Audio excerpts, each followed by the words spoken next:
Émilie espérait qu'Ethan finirait enfin par les accepter, mais la vérité allait la briser. Elle a préparé un petit sac, a attaché Lily dans son dos et a pris le bus de très tôt pour la ville. Le trajet a duré 3 heures. Lily a dormi paisiblement tout le long. À l'arrivée, Émilie était submergée. Tant de voitures, des immeubles immenses, des gens qui couraient partout. Elle a demandé son chemin plusieurs fois, jusqu'à trouver enfin l'adresse d'Ethan. Et là, elle a vu des talons hauts de femme, juste devant la porte d'Ethan. Son ventre s'est noué, mais elle a quand même frappé. Ethan a ouvert, son visage s'est durci, agacé. « Toi, comment tu m'as trouvé ici ?» La voix d'Émilie tremblait. « Ethan, je t'ai amené notre fille. Elle s'appelle Livy. Elle a 8 mois. Regarde-la. Elle te ressemble. » Il n'a même pas regardé le bébé. « Ce n'est pas le bon moment. Prends cet argent et rentre. Je viendrai à la fin du mois. » Une voix de femme a appelé de l'intérieur. « Bébé, c'est qui ?» Une belle femme en nuisette est apparue,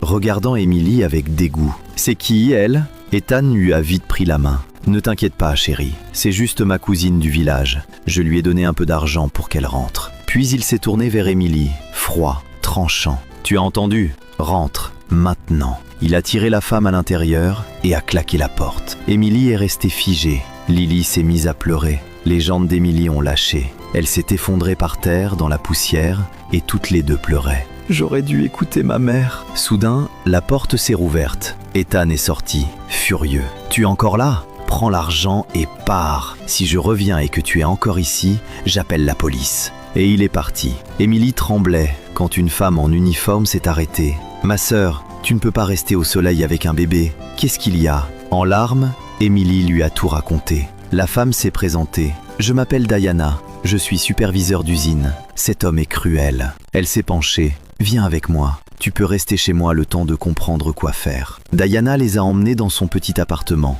Elle a lavé Lily, l'a nourrie, l'a endormie, puis elle a donné à manger à Émilie, son premier vrai repas depuis des jours. « Tu peux rester autant que tu veux, » a dit Diana. « Je suis mutée dans une autre ville la semaine prochaine, mais jusque-là, tu es en sécurité. » Quelques jours plus tard, la petite amie d'Ethan a aperçu Émilie dans la rue. Elle s'est avancée, furieuse. « Tu es encore là ? Maintenant, c'est moi la femme d'Ethan. Je ne veux plus te voir dans ce quartier. » Puis elle a craché. « Ici, c'est pour les gens respectables, pas pour les filles sales du village. » Émilie est retournée chez Diana en pleurant et elle a décidé de rentrer au village. Diana lui a donné l'argent du transport et a noté son nouveau numéro. « Garde ça. Si tu as besoin de quoi que ce soit, appelle-moi. » Le lendemain matin, Émilie a remis Lily dans son dos et est montée dans le bus. Et pendant que la ville disparaissait derrière elle, Émilie s'est fait une promesse. Elle ne dépendrait